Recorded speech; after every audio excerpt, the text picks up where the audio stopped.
I've never told anyone this story, not the whole thing anyway.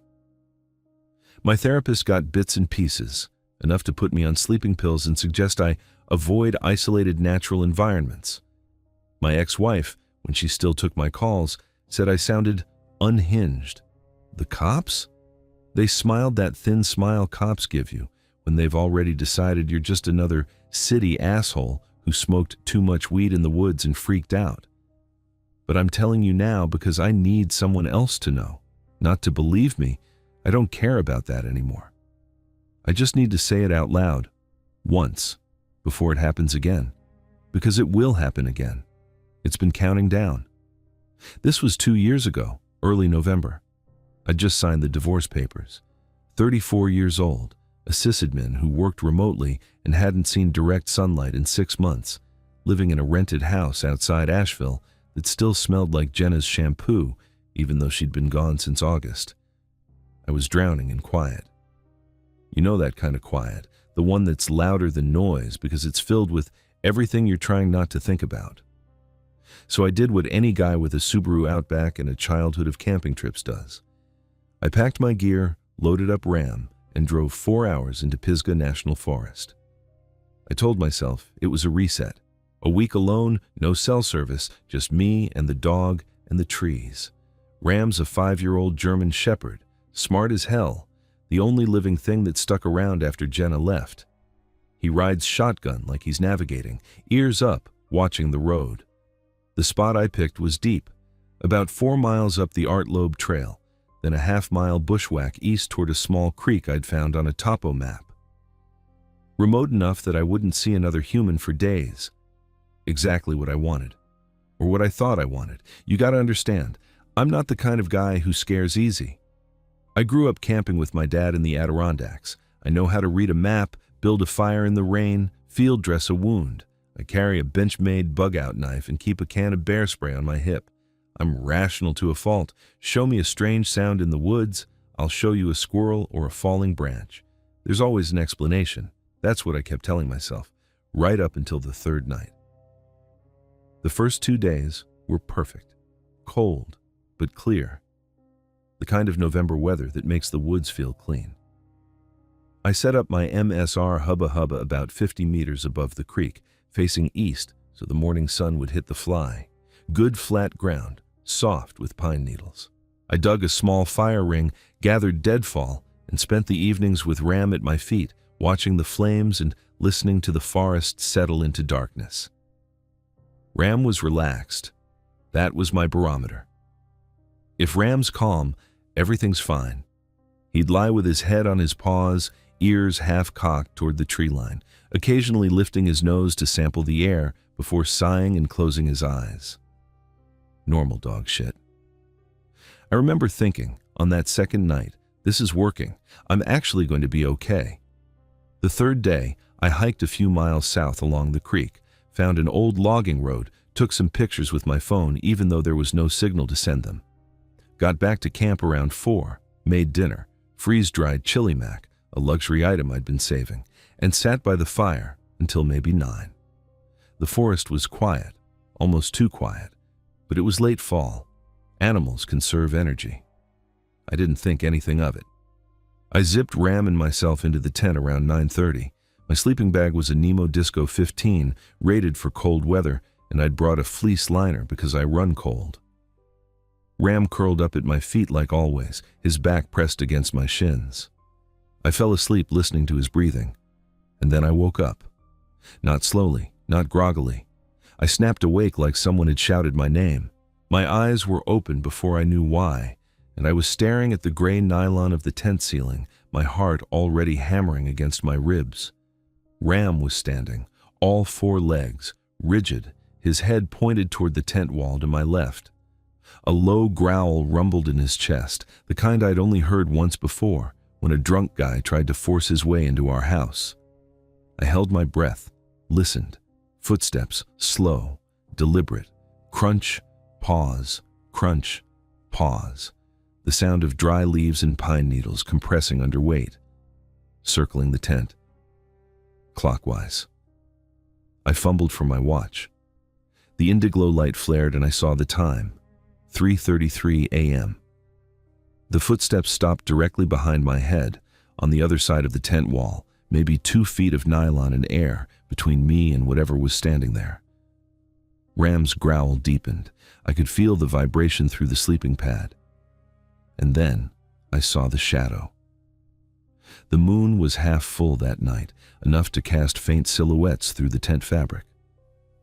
2 long, thin shapes pressed against the wall near the foot of the tent, legs. But the angle was wrong. The feet were tiny, pointed, like someone was standing on their tiptoes. And the legs kept going up, up, disappearing into darkness above where the tent wall ended. I'm 6 feet tall. Standing, my head brushes the ceiling of that tent. This shadow, just the legs, was taller than me, and it was standing on its toes. I didn't move. I don't think I breathed. Ram stopped growling and started making this sound I'd never heard before, a low, keening whine, like he was in pain. The shadow stayed perfectly still for what felt like minutes. Then, without a sound, it moved away. The footsteps resumed, crunching counterclockwise now, fading toward the creek. I lay there until dawn, clutching my knife, watching the tent walls. Ram eventually lay down, but he didn't sleep. Neither did I. In the morning, I told myself it was a trick of the light, a deer walking past at an angle, moonlight distorting the shadow, maybe a bear on its hind legs, the footsteps, branches falling, the wind. There's always an explanation. I didn't pack up and leave. I should have. Looking back now, I know that was the moment. The exit ramp. I drove right past it because my pride wouldn't let me admit I was scared of a shadow in the woods. The 4th day, I was on edge, jumpy. I kept catching myself staring into the tree line, listening for anything that didn't belong. Ram stayed close, never wandering more than a few feet from my side. He refused to go near the spot where the shadow had stood. That night, I stayed up later than usual, feeding the fire until almost midnight. When I finally crawled into the tent, I left my headlamp on, the beam pointed at the zipper. Stupid, I know. A headlamp lasts maybe 4 hours on high. But I needed the light. I woke up at 3:32. This time, Ram was already howling, not barking, howling, a long, mournful sound that started low and climbed into something almost human. He'd been doing it for a minute, maybe more, before I woke, and when my eyes opened, I knew exactly what I was going to hear. Footsteps, crunch, pause, crunch, closer this time, not circling, moving directly toward the tent from the direction of the creek. The shadow appeared again, legs on tiptoes, impossibly long. But now it was at the side of the tent, not the back, closer to my head. The fabric of the tent wall bowed inward slightly, as if something was leaning toward it. Ram's howl cut off abruptly. He pressed himself against my side, trembling. The footsteps circled once, twice, then retreated. But this time, I heard something else. Just before the crunching faded, there was a sound like whispering. Wet, gurgling words I couldn't understand, spoken just loud enough to reach me through the nylon. It sounded like someone talking underwater. I didn't sleep again. At first light, I crawled out of the tent and saw the grass. A perfect circle of flattened vegetation surrounded the tent, maybe 3 feet out from the walls, like someone had been pacing around it for hours. The grass was pressed flat, but there were no footprints, no tracks in the soft earth near the creek. Just that circle, as neat as if it had been measured. I almost packed up then. I actually started breaking down my stove, but then I stopped, standing there with my hands shaking, and I thought, if I run now, I'll never come back to the woods. This thing, whatever it is, wins. And it's probably just some asshole messing with me, a local, a prank. God, I was stupid. The 5th day was the worst because I knew what was coming. The pattern was clear. 3:33 the first night, 3:32 the second. Tonight would be 3:31. Something was counting down to something, and I had no idea what happened when the clock hit 0. I didn't eat. I couldn't. My stomach was a knot of acid. Ram wouldn't leave the tent, even when I called him. He lay just inside the open fly, watching the woods with his ears flat against his skull. Around 2 in the afternoon, I noticed the smell. Faint at first, damp earth and something sweet, like flowers left too long in a vase. It came and went on the breeze, never strong enough to pinpoint. By evening, it was constant, hanging in the cold air like fog. I didn't build a fire that night. I didn't want the light. I wanted to see. I brought Ram into the tent at 8 and zipped us in. Then I sat there, fully clothed, knife in my right hand, headlamp around my neck, waiting. I had no intention of sleeping.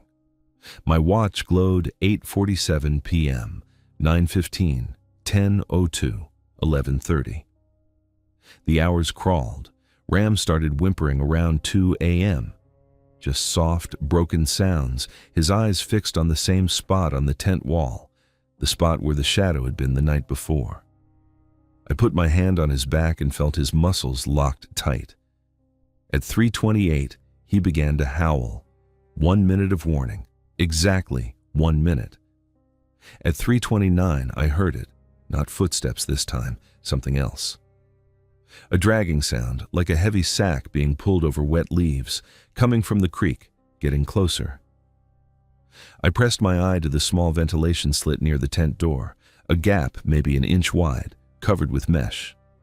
The moon was behind clouds, but my eyes had adjusted to the dark, and I could make out shapes in the small clearing. The dragging stopped, and then I saw it. It came on all fours. Not crawling like a person crawls, moving like a spider, limbs bent at angles that made my stomach turn. Its arms and legs were too long, too thin, joints bending in ways that looked wrong even in silhouette. It covered the distance from the tree line to my tent in seconds, fluid and silent except for the wet sound of its hands and feet on the leaves. It stopped at the tent wall, the wall next to my head, and it sniffed, long, deep inhalations, the fabric sucking inward with each breath. I could hear the moisture in its nose, the rasp of air through whatever throat it had. It sniffed along the seam of the tent, tracing the outline of where I lay, pausing at the spot where my face was pressed to the mesh. I couldn't move. I couldn't breathe. Ram had gone completely silent, not a growl, not a whimper, just rigid terror. The sniffing stopped.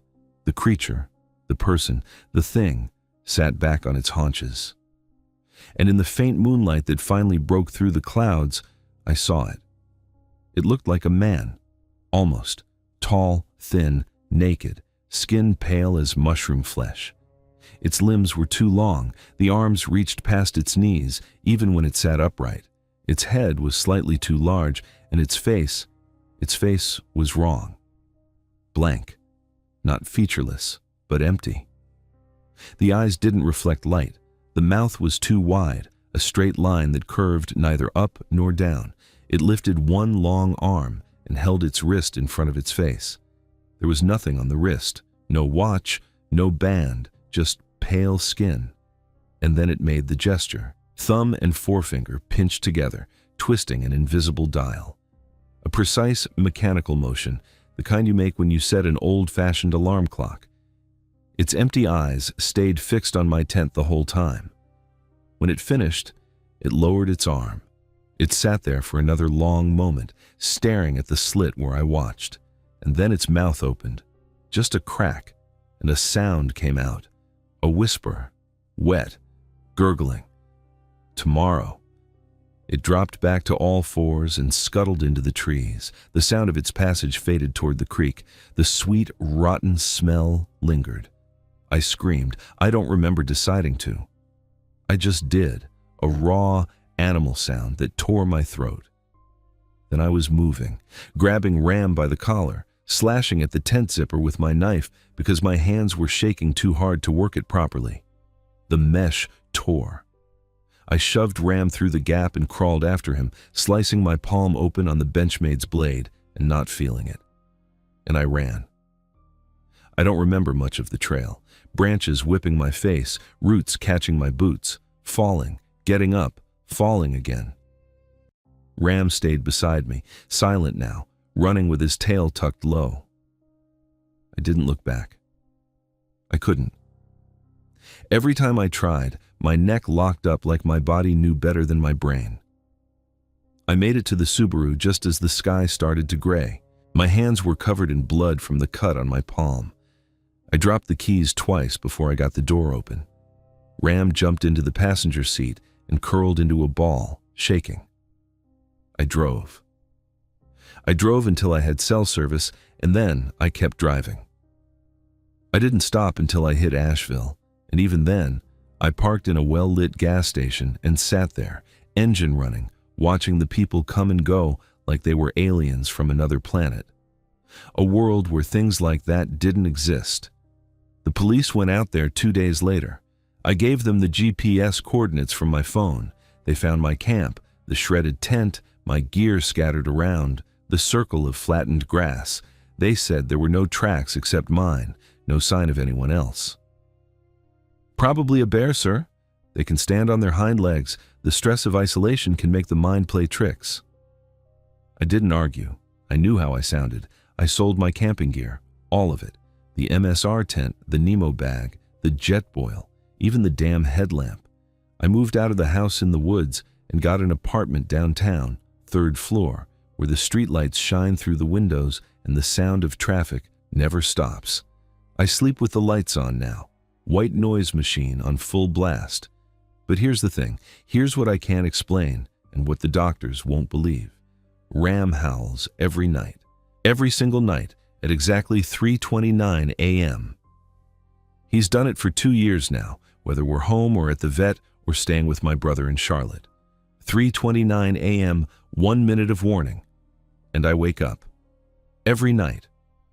Not at 3:30, at 3:29. A full minute before the alarm on my phone is set to go off. My eyes snap open, my heart racing, and I lie there in the glow of the city lights, listening to my dog howl at something I can't see. Last month, I woke up at 3:28, a minute earlier than usual. The night before last, it was 3:27. I don't know what happens when it reaches 0. I don't know if it's following me or if I'm just losing my mind, or if some part of me is still back in that clearing in Pisgah, watching a tall, pale thing set an invisible clock while it whispered tomorrow. But I know one thing. 2 nights ago, around 3:26 a.m., Ram stopped howling mid-note. He went silent, that rigid, terrified silence I remembered from the tent. And then I heard it. Faint, from the hallway outside my apartment door. A wet, gurgling whisper, and the sound of something heavy being dragged across carpet. I don't know what it is, I don't know what it wants, but I know it's been counting down, and I know it's almost out of time. I still don't know what it was, but I think I'm about to find out.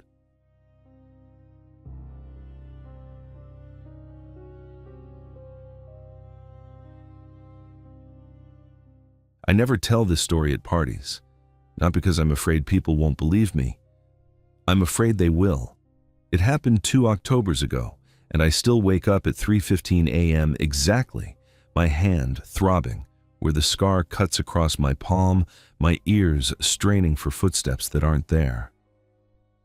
My wife Chloe pretends she's asleep when it happens, but I hear her breathing change. She's listening too. We were idiots. Let me just get that out of the way up front. 3 adults with decent jobs, college educations, and supposedly functioning survival instincts, and we walked right into something that every fiber of my rational brain still can't explain. Looking back now, I should have turned the Tacoma around the moment we lost cell signal. I didn't. That's on me. Chloe and I have been doing this annual digital detox thing since before we got married. 3 days in the backcountry, no phones, no laptops, just a couple of paperbacks and the kind of silence you can't buy in Denver. This year we brought Jared, my old roommate from CU Boulder, now a high school biology teacher with an encyclopedic knowledge of elk mating calls and a Remington 8.7, oh he swears, is just for bears. Jared's the kind of guy who laughs at horror movies because That's not how animal behavior works. I wish I could still laugh like that. We picked the Bridger-Teton National Forest because it's remote enough to feel like you've fallen off the map, but not so remote that you need a satellite phone. The trailhead was a gravel lot about 40 miles outside Pinedale, Wyoming, population 2,000 on a good day, and we were the only vehicle there. I remember thinking that was a good sign. Privacy. Solitude. The whole point of the trip. The hike in was maybe 2 miles, gentle elevation gain, through stands of aspen that had already shed most of their leaves. Late October in Wyoming means everything is sharp. The air, the light, the cold that sneaks into your bones the second the sun dips behind the ridge. We set up camp in a small meadow bordered by a creek to the east and a wall of lodgepole pines to the west. 3 tents in a loose triangle around a stone fire ring someone had built years ago. Chloe and I shared the MSR Hubba Hubba. Jared had his beat-up REI half-dome that smelled like a decade of campfires. Cozy, familiar, safe. The first night was perfect. We made Mountain House beef stroganoff, passed a flask of Bullet bourbon around the fire, and Jared told us about the 8th graders who'd tried to release a garter snake in the girls' bathroom last spring. Chloe leaned against my shoulder, her hair smelling like wood smoke, and I remember thinking, this is it. This is why we come out here. The stars were obscene, that thick spill of the Milky Way you forget exists when you live under light pollution. I slept like a dead man. Day 2, we hiked to a small alpine lake about 4 miles up the drainage. Caught nothing, saw a moose cow with her calf at a distance that made Jared whisper, "That's a good sign, they're calm," and got back to camp pleasantly exhausted. We built the fire up high, cooked some brats over the flames, and talked about nothing important. Mortgage rates, whether we'd ever have kids, the new restaurant downtown that everyone pretended to like. Normal people shit. The kind of conversation that makes you feel grounded in the world, you know. That was our last normal night. I've replayed it 1,000 times, trying to find the moment when things shifted, the exact second when the ground underneath us stopped being solid. I can't find it. It was just evening, then night, then something else entirely. I woke up needing to piss. You know how it is. Cold night, bourbon before bed, bladder screaming at 3 a.m. I fumbled for my headlamp, unzipped the tent fly just enough to slide out, and that's when I heard it. Footsteps, slow, deliberate, circling. My first thought was elk. We'd seen sign all over. Scat, rubbed bark, the whole 9 yards. But elk don't walk like that. They pick their way through the underbrush, pause to listen, move on. This was a steady rhythm. Crunch, pause, crunch, pause. Like someone pacing the perimeter of a prison yard, like someone counting.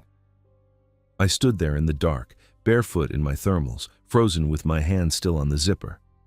The footsteps continued, making a wide arc around our 3 tents.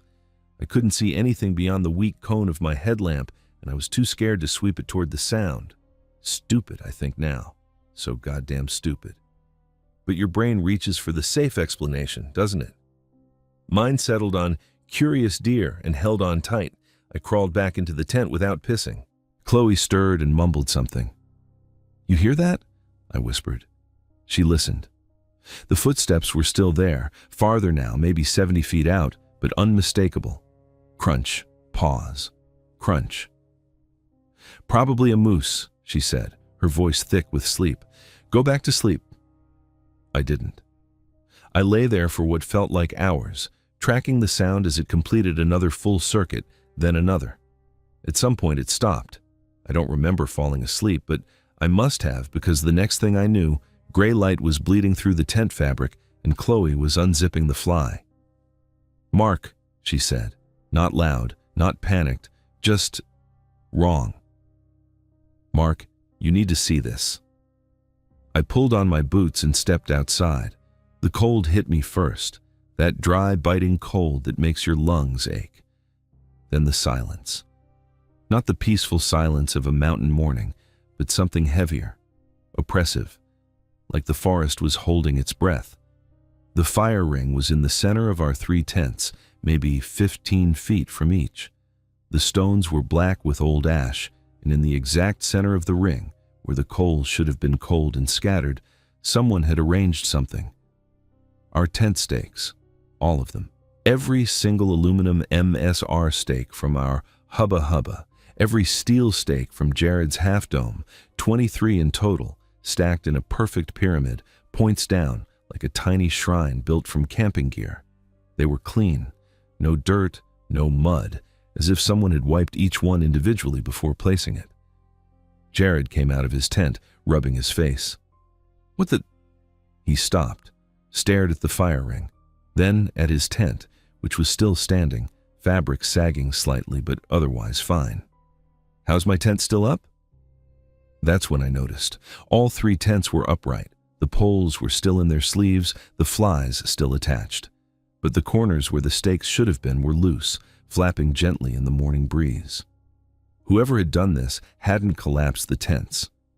They'd pulled the stakes out from under them, carefully, methodically, without disturbing anything else. Chloe was already walking the perimeter, her eyes on the ground. "There," she said, pointing. "And there. And there." Footprints. Bare human footprints in the frost-hardened mud, dozens of them overlapping, circling the camp in that same wide arc I'd heard in the night. They were big, size 12 at least, maybe larger, with clearly defined toes and arches, no shoes, no boots, bare feet in 28-degree weather. The prints didn't come from anywhere. I walked the perimeter twice, my heart hammering against my ribs. They just started. About 30 feet from the tents, a single set of footprints appeared in the mud, made several complete circuits around our camp, then broke away and headed toward an old ponderosa pine at the edge of the meadow. We followed them. 3 adults in expensive hiking gear, following the footprints of a barefoot stranger in the frozen Wyoming dirt. The tracks were so clear, deep impressions where the mud had frozen around the weight of a human body. You could see where the heels dug in on turns, where the toes splayed for balance. Whoever made these was walking, not running. Calm, unhurried. The prints led directly to the base of the ponderosa. Then they stopped. Just stopped. No sign of turning back, no indication the person had climbed the tree or walked backward in their own tracks. The last print was as clear as the first, and then nothing. Bare earth, pine needles, silence. It was Chloe who saw the carving. The bark on the south-facing side of the trunk had been stripped away in a rectangle about the size of a sheet of paper.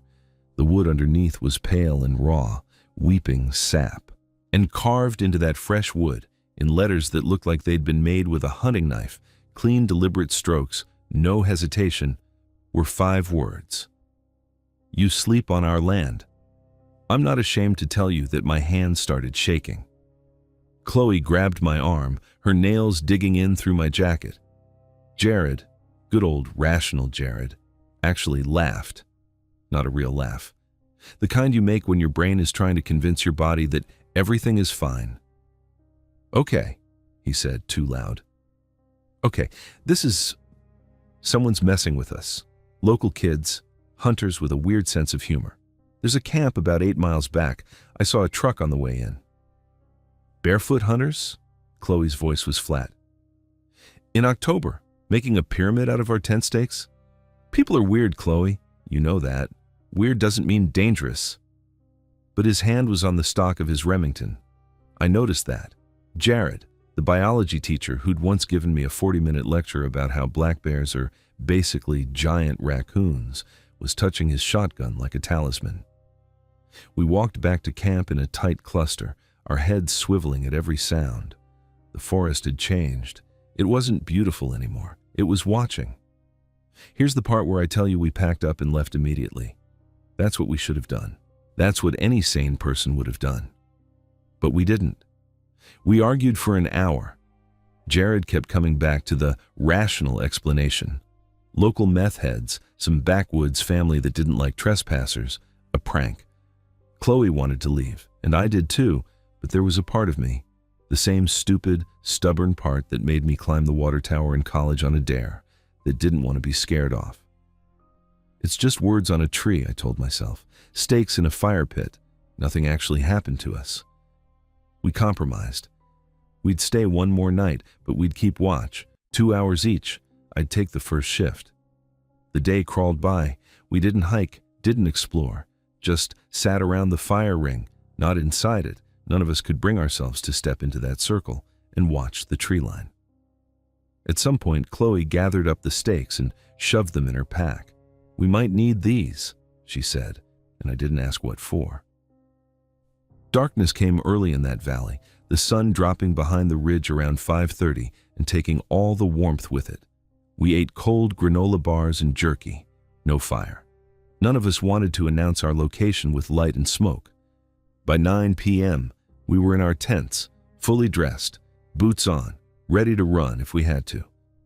I took first watch, sat in my sleeping bag with the tent fly unzipped just enough to see out, my bench-made knife open in my hand, which was ridiculous, I know. What was I going to do? Stab the darkness? Midnight passed. Nothing. 1 a.m. Nothing. The moon was up, almost full, painting the meadow in silver and black. I started to relax, started to believe Jared's meth head theory. See? Nothing. You let your imagination. At 2:37 a.m., the footsteps started again. Closer this time. Much closer. Crunch, pause, crunch, right outside the tent. 6 feet away, maybe less. Chloe's hand found mine in the dark. Her grip was ice cold. "Don't move," she breathed. Like I could have moved. Every muscle in my body was locked.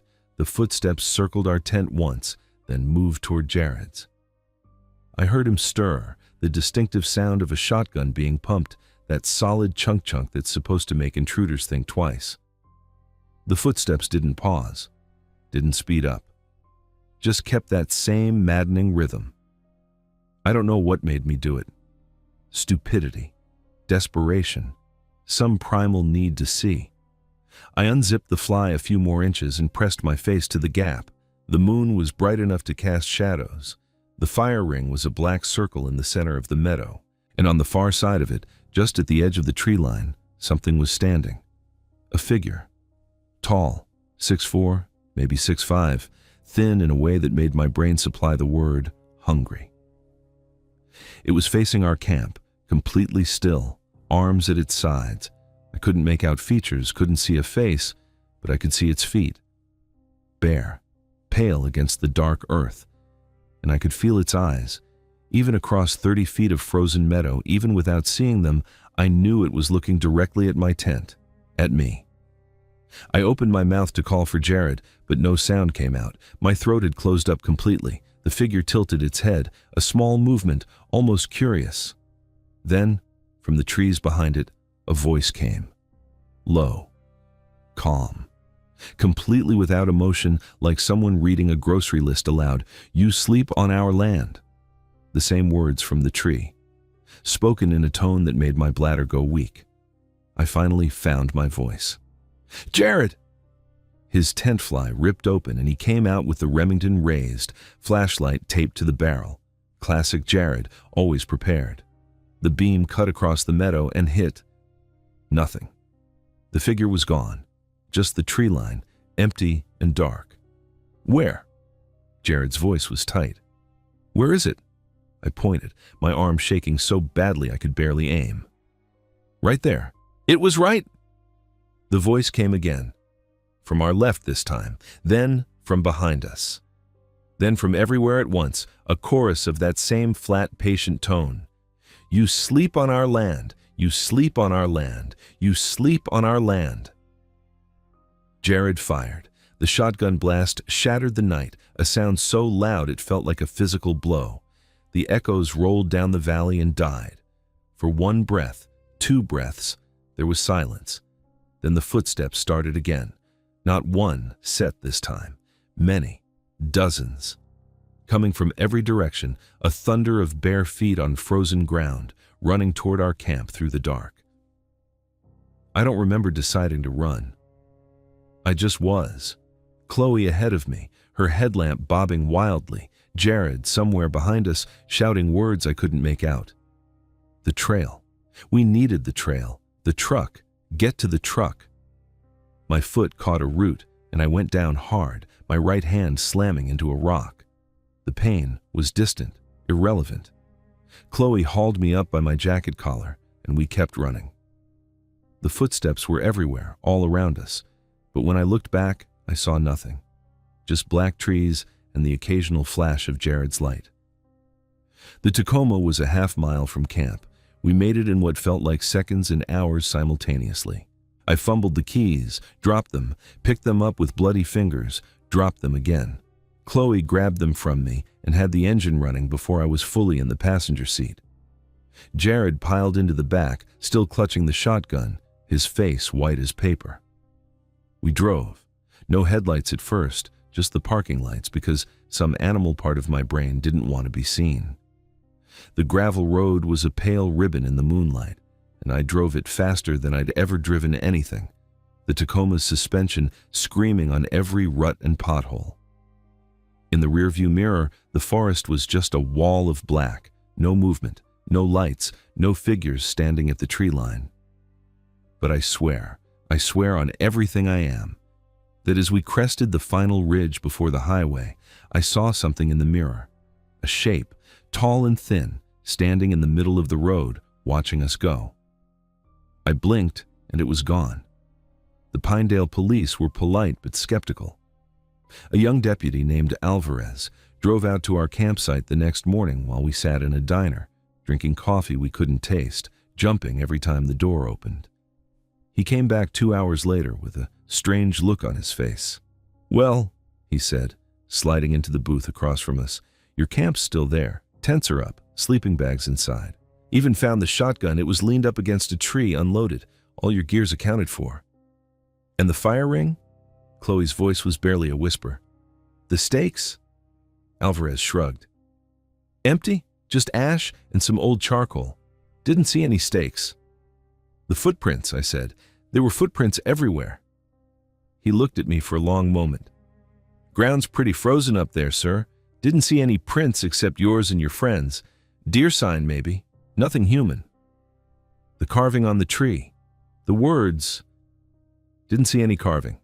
Checked the big ponderosa you described. Bark's intact. No writing." We sat in silence. Alvarez shifted uncomfortably. "Look," he said, "I'm not saying you folks didn't experience something. People get spooked out there all the time. Low oxygen, dehydration, a little bourbon. It plays tricks on your mind. Maybe some locals were messing with you and cleaned up after. I'll file a report, but there's not much else I can do." We drove back to Denver that afternoon. 6 hours of highway, none of us speaking more than a few words. Chloe slept for maybe 20 minutes, then woke up gasping. She wouldn't tell me what she'd dreamed. 2 years later, and I still don't know what happened in those woods.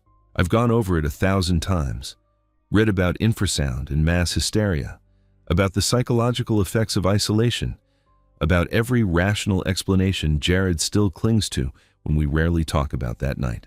None of it fits. None of it explains the footsteps I heard, the figure I saw, the voice that spoke our language in a tone no human throat should have been able to produce. I don't go into the woods anymore. Sold my camping gear 6 months after we got back. Chloe and I moved to a high-rise in downtown Denver, 20th floor, doorman, security cameras everywhere. I sleep better when I can hear traffic, when there's no silence for footsteps to fill. Jared transferred to a school in Chicago, city kid now. Doesn't own a shotgun anymore. We text on birthdays, but the friendship isn't what it was. Some things you can't share and stay the same. Here's what keeps me up at night, though. The thing that makes me check the locks 3 times before bed and sleep with the lights on. When we got home that first night, I was unpacking my jacket, the same Patagonia down jacket I'd worn during the run to the truck. My hand hit something hard in the right pocket. I pulled it out. It was a tent stake, one of our MSR aluminum stakes from the Hubba Hubba, cold to the touch, even after 6 hours in a heated car. It smelled like wood smoke and something else, something sweet and rotten, like leaves decaying at the bottom of a pond. I know I didn't put it there. I know Chloe didn't. I know it wasn't in my pocket when we ran because I'd emptied my pockets at camp that evening, looking for my lighter. But there it was. And there it is, sitting on my nightstand right now, next to a glass of water and the prescription sleeping pills that barely work anymore. Sometimes, late at night when the city gets quiet, I swear I can hear footsteps outside my door. Slow, patient, circling. I don't get up to check anymore. I just lie there, gripping Chloe's hand, waiting for the voice that I know will come eventually. After all, we're still sleeping on their land. All of us, everywhere. The whole goddamn country was theirs first.